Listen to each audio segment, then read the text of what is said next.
The Crimson War Room fell silent as Admiral Keth Valdris stared at the holographic display showing 17 conquered star systems, his empire carved from the void through blood and determination. Yet the weight of every victory felt hollow.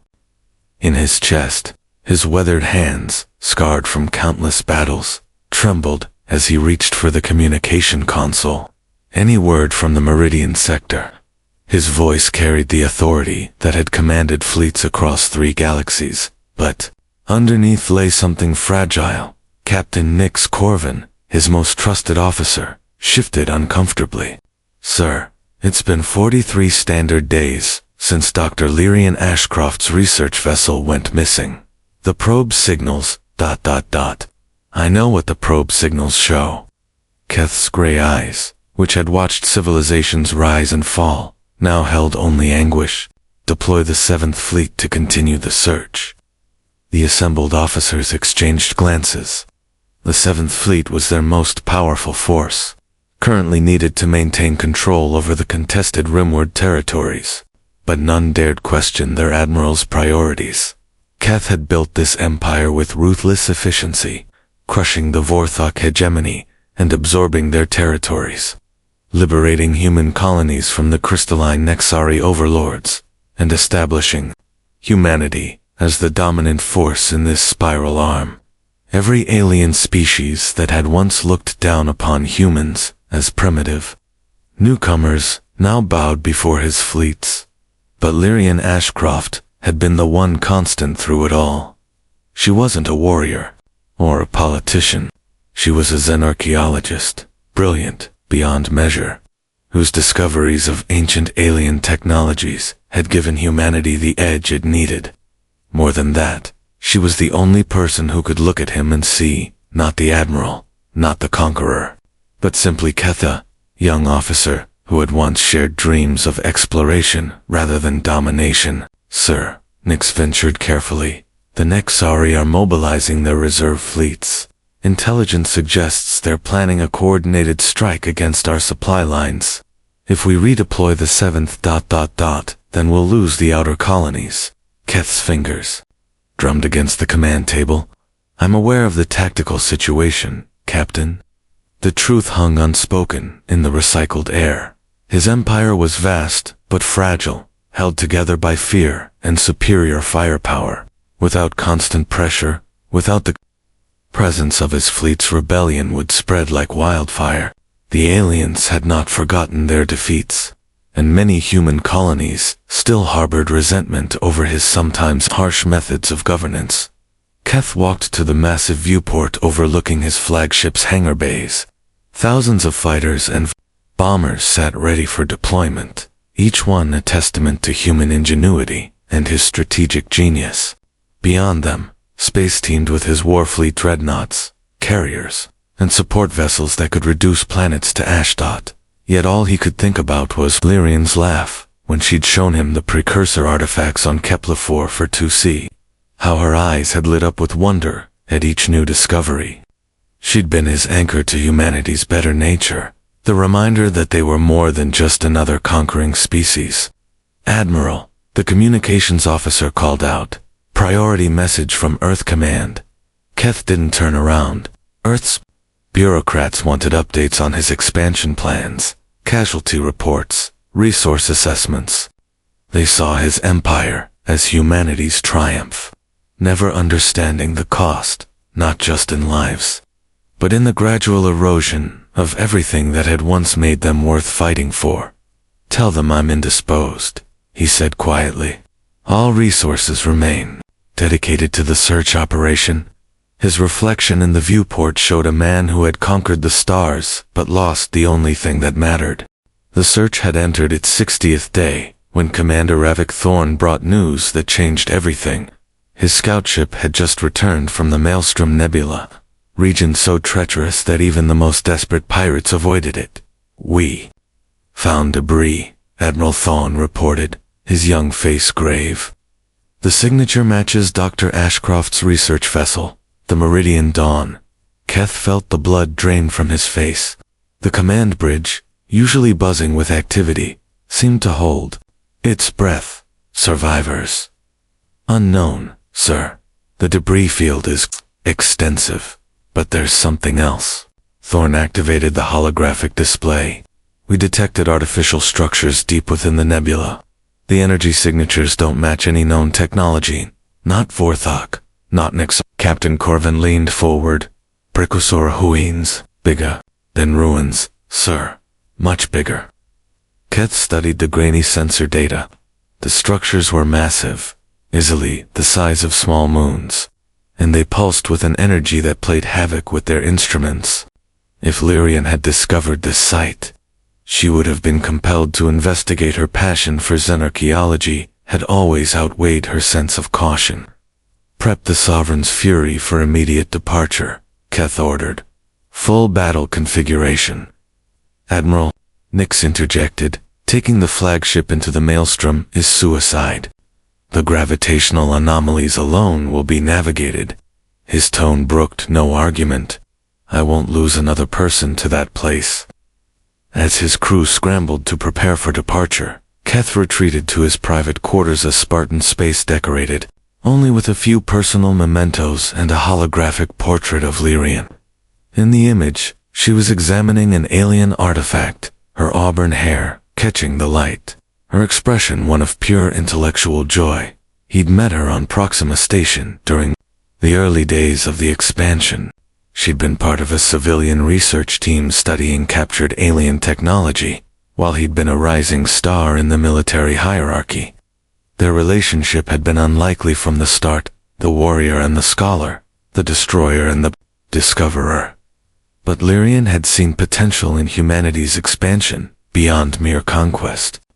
She'd convinced him that understanding alien cultures, learning from their achievements, was as important as defeating their armies. Her discoveries had indeed given humanity crucial advantages, but more than that, her influence had tempered his worst impulses. The irony wasn't lost on him. His empire had grown too large to govern effectively, too diverse to control through fear alone. The very success she'd helped him achieve had created problems that military might couldn't solve. Resource allocation disputes between colonies, cultural conflicts between different human settlements. The constant threat of alien uprising, all of it, required a subtlety that Keth had never possessed. A soft chime indicated an incoming transmission. The holographic image of Director Melthorn from Earth Command materialized before him. Admiral Valdris, your recent resource allocations are ... concerning. The Senate requires an explanation for why our most powerful fleet is being wasted on a search mission while our borders remain vulnerable.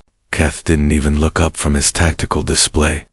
Director, when you've conquered 17 star systems and liberated 43 worlds, then we can discuss fleet deployment.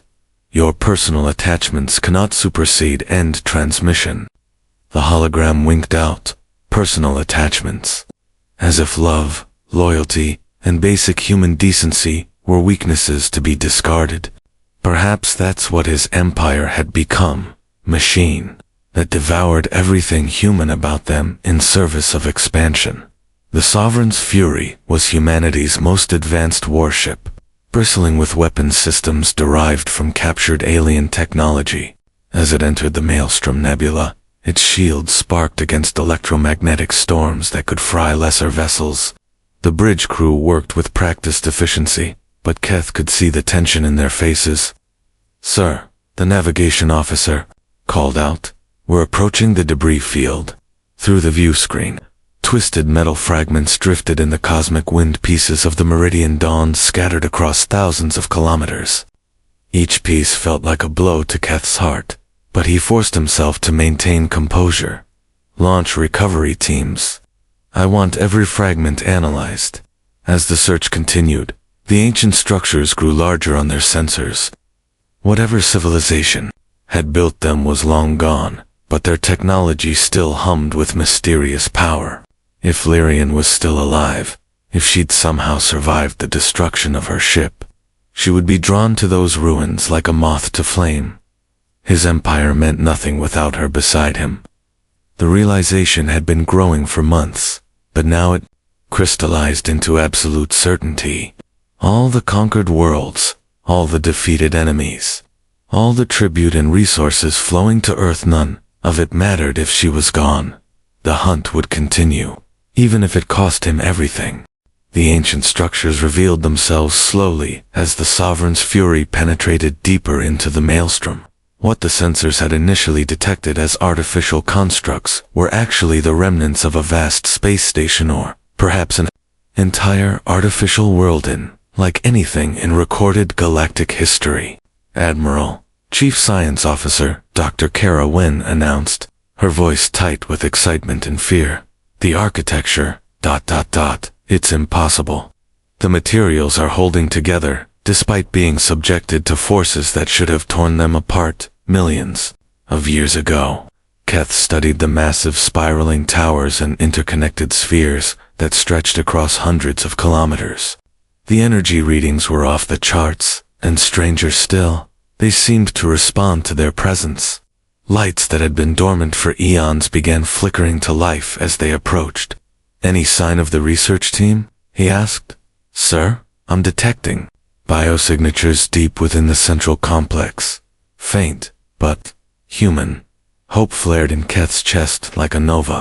"Prep, a boarding party, full environmental suits, heavy weapons." "Admiral," Captain Corvin said carefully, "regulations require that you remain with the ship. Let me lead the boarding party." Keth turned to her with eyes that had intimidated alien ambassadors and enemy commanders. "Captain, the woman who gave us the technology to build this ship, who discovered the principles that power our shields and weapons, who made this entire empire possible, she's down there. I'm going."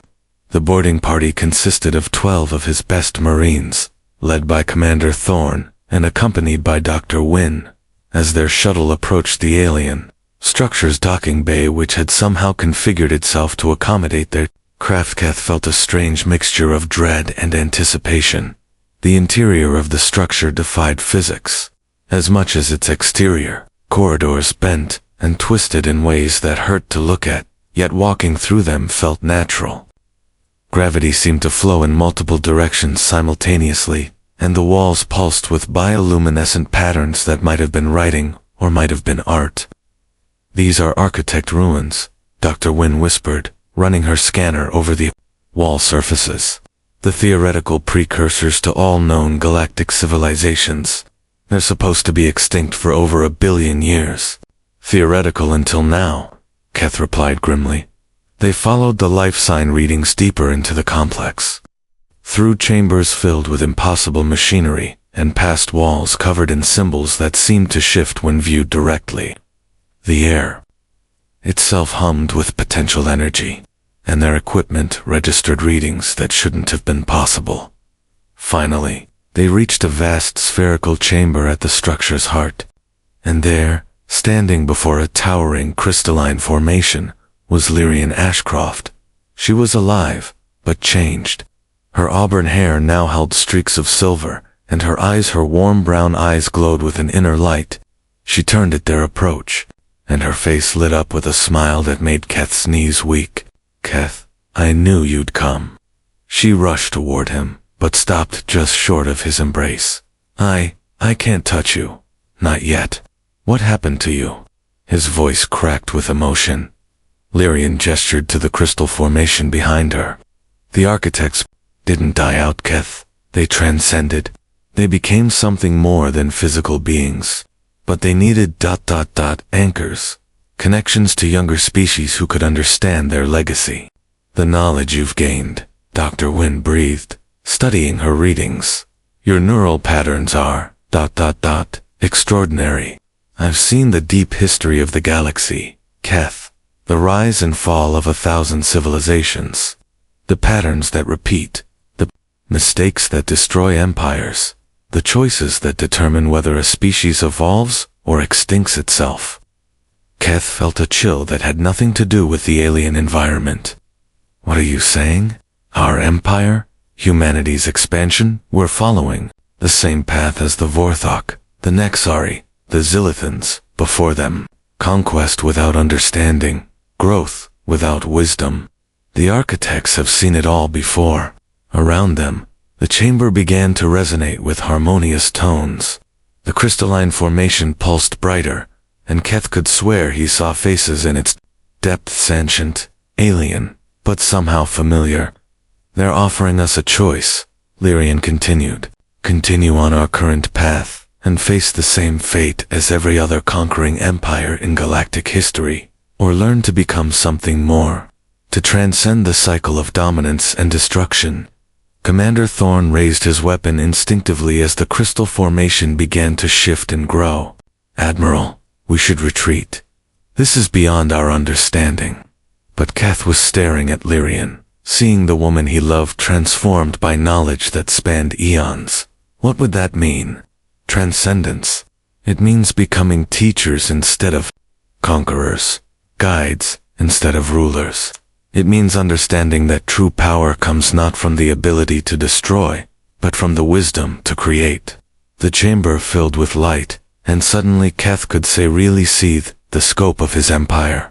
Not just the star charts and tactical positions, but the lives affected by every decision, the cultures changed by every conquest, the potential futures branching out from every choice.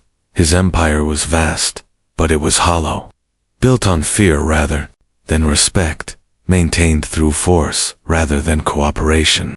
Without Lyrian's influence, he'd become exactly what he'd once fought against, a tyrant ruling through intimidation. Show me, he whispered. Show me what we could become. Lyrian smiled, and for the first time since entering the chamber, she reached out her hand. The moment their skin touched, the universe exploded into infinite possibility. The contact with Lyrian sent cascades of alien knowledge flooding through Keth's consciousness. He experienced the rise and fall of the Mordan hegemony 12 million years ago, a species that had conquered half the galaxy before destroying themselves in endless civil wars.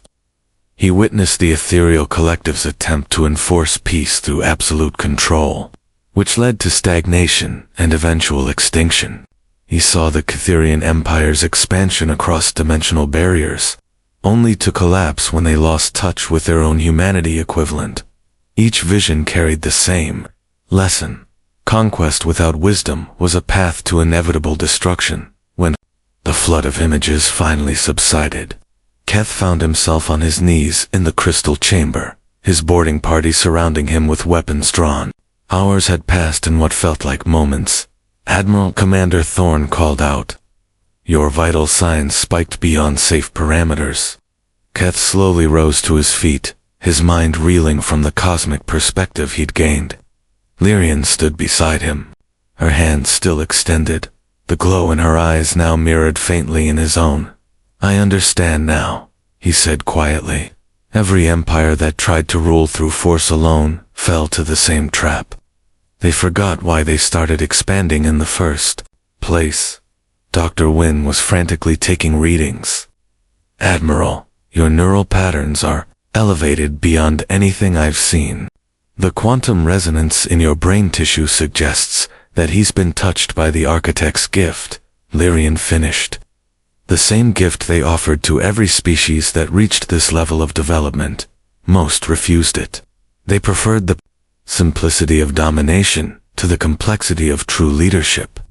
Keth looked around the chamber with new eyes.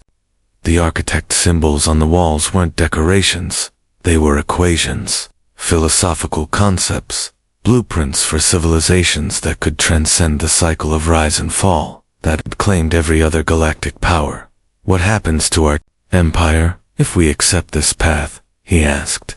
It transforms, Lyrian replied, from a collection of conquered territories held together by fear into a genuine alliance built on mutual benefit and shared growth. But it means giving up absolute power. It means becoming facilitators rather than rulers. The implications hit him like a physical blow. His carefully constructed hierarchy, his network of military governors, his system of tribute and resource extraction, all of it would have to change. The very foundation of human expansion would need to be rebuilt from the ground up. Sir, Captain Corvin's voice crackled through the comm system from orbit. We're detecting massive energy fluctuations throughout the structure. Additionally, long-range sensors show alien fleets converging on our position, Nexari, Vorthok remnants, and at least 3 unidentified species. Keth's military instincts kicked in immediately. Time to intercept. 18 hours, sir. But Admiral... there are too many of them. Even with the Sovereign's fury at full capacity, we're outnumbered 50 to 1. Lyrian touched his arm. They're not coming to attack Keth. They're coming because they've sensed the Architect's awakening. Every species in this region knows the legends. They're hoping for the same gift we've been offered, or they're coming to prevent us from receiving it, Commander Thorne said grimly. If humanity gains access to Architect technology... then the balance of power shifts permanently, Keth finished. He understood the tactical situation perfectly. His enemies had finally united against a common threat, the possibility that humanity might transcend the normal limitations of spacefaring civilization. Through the chamber's transparent walls, he could see his flagship maintaining position among the ancient structures. The Sovereign's fury represented everything he'd built: advanced technology, superior firepower, the ability to project human will across the galaxy. But it also represented the old way of thinking, the belief that strength alone could solve any problem. There's something else, Lyrian said softly.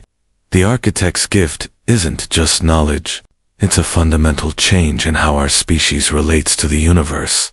If we accept it, we can't go back to being what we were. Every human touched by this transformation will carry the responsibility of guiding our people toward something better. And, if we refuse, then we follow the same path as every other empire: eventual stagnation, internal conflict, and collapse. The mathematical certainty is... sobering. Keth stared at the approaching readings on his tactical display. Hundreds of alien warships, representing species that had been enemies for millennia, now working together to prevent humanity's transcendence. The irony was, his empire had been so successful at conquest that it had finally forced the galaxy to unite against them. Admiral, Dr. Wynne said urgently, the alien fleets aren't just approaching randomly. They're forming a containment sphere around the entire Maelstrom Nebula. If they're planning to prevent our escape, they'll destroy this entire region of space, Keth realized, along with the Architect ruins, the knowledge, and any chance of breaking the cycle. Lyrian nodded sadly. They've made the same choice as countless species before them. Rather than risk someone else gaining an advantage, they'll destroy the opportunity for everyone. The weight of decision pressed down on Keth's shoulders. He could try to fight his way out, relying on superior human technology and tactical brilliance. He might even succeed, but it would mean abandoning the Architect gift and condemning humanity to the same inevitable fate as every other conquering empire. Or he could trust in the wisdom Lyrian had gained, accept the transformation being offered, and hope that the new abilities it granted would be enough to handle whatever came next. His empire meant nothing without her beside him, but now he was beginning to understand that their empire meant nothing without the wisdom to use it properly. The alien fleets drew closer, and Keth made his choice. Open a channel to all approaching fleets, Keth commanded, his voice carrying a new authority that seemed to resonate through dimensions. Commander Thorne looked shocked. Sir, we'll be giving away our position too. They already know where we are, Commander. And it's time they understood what we've become. The holographic display activated, showing the commanders of dozens of alien vessels. Keth recognized several faces. Admiral Zrextal, of the Nexari hegemony, War Master Gorthek, representing the Vorthok remnants, and others from species he'd fought across the years. Their expressions ranged from suspicious to openly hostile. I am Admiral Keth Valdris of the Human Empire, he began, noting how the words felt strange in his mouth, incomplete somehow. You've come to prevent us from accessing Architect knowledge. I'm here to tell you that your fears are both justified and irrelevant. Admiral Zrextile's crystalline features shifted with barely contained rage. Human arrogance knows no bounds. You have already upset the galactic order with your expansion. We will not permit you to gain weapons beyond our ability to counter. Weapons? Keth almost laughed. Admiral, the architects didn't create weapons. They created wisdom, and they're offering it to all of us. The communication channel erupted in dozens of alien languages as the fleet commanders argued among themselves. War Master Gorthek's translator rendered his words into harsh standard, lies and manipulation. Humans seek only dominance. Then join us, Lyrian said, stepping into the holographic pickup range. Her transformation was visible to all the subtle glow. The otherworldly calm, the sense of vast knowledge barely contained within mortal form. The architect's gift isn't exclusive to humanity.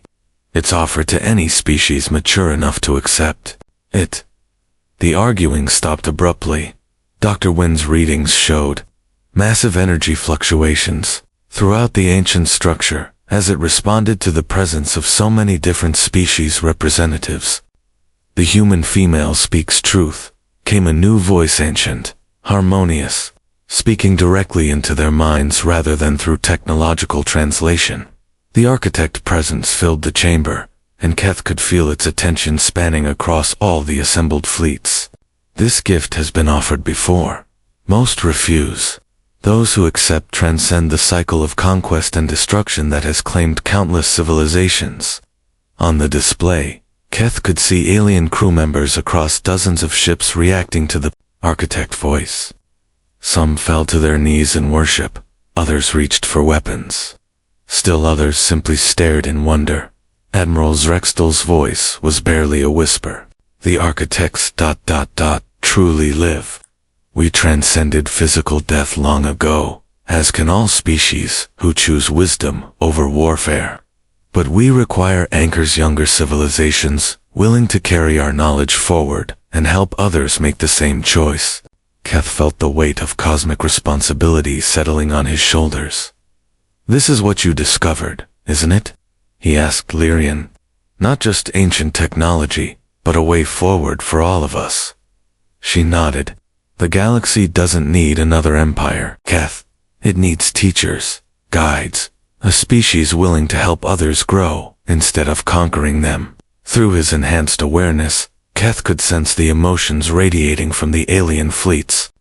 Fear dominated most commanders' thoughts, but underneath ran currents of hope, curiosity, and the deep exhaustion that came from millennia of conflict. I'm dissolving the human empire, he announced, the words causing shocked silence across all communication channels. Effective immediately, all conquered territories are granted independence.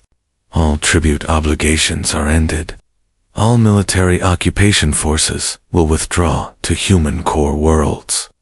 Commander Thorne stepped forward urgently. Admiral, without our military presence, the outer colonies will face raids, resource shortages, potential starvation. No, Keth said with quiet certainty. They'll face choices. The same choice we're making now. They can work together, trade freely, share knowledge and resources, or they can repeat the mistakes of the past and destroy themselves through conflict. War Master Gorthek's image flickered as his ship's systems overloaded from proximity to the architect ruins. You would abandon everything you've built. I'm transforming it into something better. Keth looked around the chamber, seeing not just alien technology, but a blueprint for galactic civilization that could endure for millions of years. The architects are offering all of us the same choice. Join together as teachers and guides.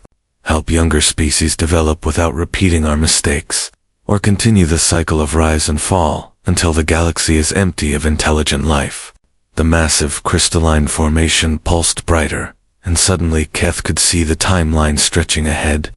Possible futures branched like a vast tree, some leading to transcendence and unimaginable achievements. Others to the familiar pattern of war, destruction, and extinction.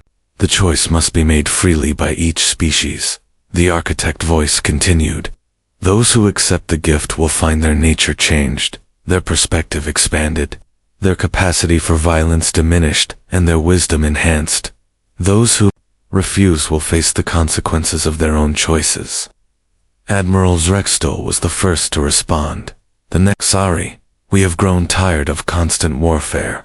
If this transcendence you offer is real, it is real, Lyrian said simply. But it requires abandoning the belief that strength comes from the ability to destroy others. True power comes from helping others reach their potential. One by one, the alien commanders began to voice their willingness to at least consider the architect gift. Not all. Several ships in the containment fleet powered up weapons and prepared to attack rather than risk change. But enough expressed interest that the balance began to shift. Keth realized that his empire, built on conquest and maintained through force, was ending. But something far more significant was beginning. Transformation that could reshape the entire galaxy. His empire had meant nothing without Lyrian beside him. Now he understood that any empire meant nothing without wisdom to guide it. The transformation began with light, not the harsh glare of weapons, or the cold illumination of technology, but something organic and warm that seemed to emanate from the very fabric of space itself. As more alien commanders accepted the architect gift, the ancient structures throughout the maelstrom responded by extending crystalline tendrils toward their ships. Keth watched through the chamber's transparent walls as representatives from 17 different species made contact with architect technology. Each touch brought the same flood of cosmic knowledge he'd experienced, but filtered through their unique cultural perspectives. The warlike Vorthok remnants gained understanding of construction and healing. The analytical Nexari received insights into emotional intelligence and artistic expression. The secretive Helixians learned the value of open cooperation. The pain they're experiencing, Dr. Wynne observed, monitoring the bioelectric readings from across multiple species. It's the same neural reorganization you and Dr. Ashcroft underwent. They're literally becoming different beings. Not all the changes were smooth. 3 Nexari commanders rejected the gift partway through the process, their ships fleeing the nebula with crews driven to madness by partial transformation. A heavy cruiser imploded when its captain tried to use the newfound knowledge to enhance weapon systems. The architect gift couldn't be corrupted for destructive purposes, but for every failure, 2 more species sent representatives forward. The transformation was spreading, creating a network of consciousness that spanned dozens of worlds. Admiral, Captain Corvan's voice came through the comm with barely controlled amazement. We're receiving cooperation requests from colonies throughout human space. They're not asking for protection anymore. They're offering to share resources, technology, research data. It's as if the entire region is spontaneously reorganizing itself. Keth smiled, feeling the truth through his enhanced awareness. The architect gift wasn't just individual transformation. It created quantum entanglement between enhanced minds across vast distances. Every being touched by their wisdom became part of a galactic network dedicated to growth rather than conquest. This is what you saw, isn't it? He asked Lyrian. The potential for true galactic civilization. She nodded, her eyes bright with tears of joy. For the first time in cosmic history, we have a chance to break the cycle. No more empires rising and falling. No more civilizations destroying themselves through expansion. Just ... growth, learning, cooperation. The crystalline formation at the chamber's heart pulsed with increasing intensity, and the architect voice spoke to all the assembled fleets simultaneously. The gift is complete for those who have accepted it. You are now anchors for our knowledge, bridges between the ancient wisdom and younger species who will follow. Your responsibility is sacred: guide without ruling, teach without controlling, protect without conquering. Through the enhanced connection, Keth could feel the thoughts and emotions of beings across multiple star systems. former enemies working together to solve resource distribution problems, human colonies offering advanced medical technology to alien settlements in exchange for agricultural expertise, research stations being established jointly by species that had been at war just days before. But he could also sense the resistance. Several major powers had refused the transformation entirely. The Thervanian corporate states saw it as a threat to their economic dominance, while the militant orders of Caraxes viewed any limitation on warfare as heretical. They were already forming alliances to contain what they saw as a dangerous plague of pacification. "We'll face opposition," he said aloud. "Of course," Lyrian replied. "The old way of thinking doesn't die easily, but we have something they don't. The combined knowledge of every species that chose transcendence, guided by wisdom that spans millions of years." Commander Thorne approached cautiously. "Admiral, what are your orders regarding fleet disposition? Do we maintain battle readiness?" Keth considered the question. His fleets were still the most powerful military force in this region of space, built with technology that gave humanity significant advantages. But the architect gift had shown him the futility of solving political problems through superior firepower. "Reconfigure all military vessels for exploration and assistance," he ordered. "Weapons systems to minimum necessary for self-defense. Reallocate resources toward research facilities, medical equipment, educational programs. We're no longer conquerors, facilitators. Sir, that will leave us vulnerable to nothing that truly matters, Commander. Any species that chooses to attack us instead of joining us will eventually face the same choice every aggressive civilization has faced throughout galactic history.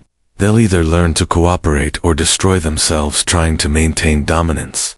The transformation continued over the following weeks. The Maelstrom Nebula became a pilgrimage site where representatives from hundreds of worlds came to receive the architect gift. Not all were ready, many left unchanged, unable to accept the fundamental shift in perspective required. But enough embraced the transformation that the galactic political structure began to reorganize itself.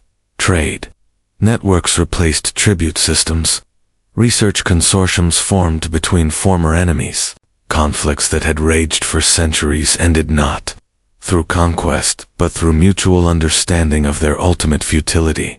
Keth's empire dissolved completely, replaced by something unprecedented in galactic history, a voluntary association of worlds working toward common goals. His title of admiral became meaningless.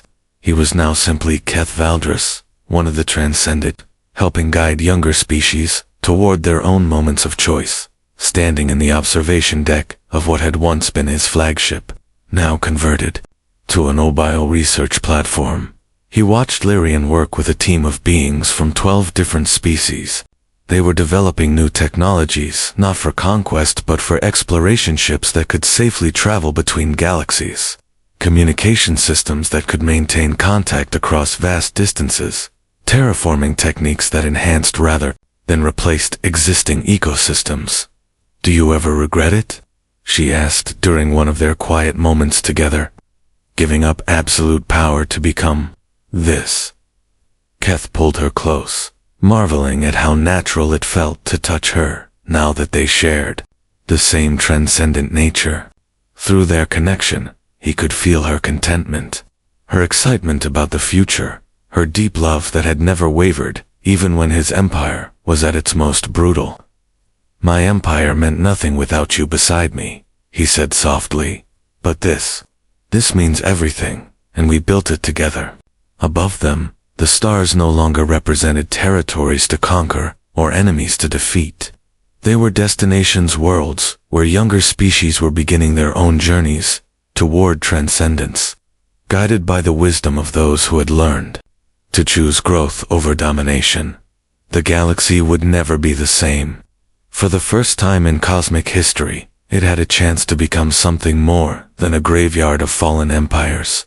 And at the heart of that transformation, two beings who had found something worth more than conquest stood hand in hand, watching the universe learn to dream of better tomorrows.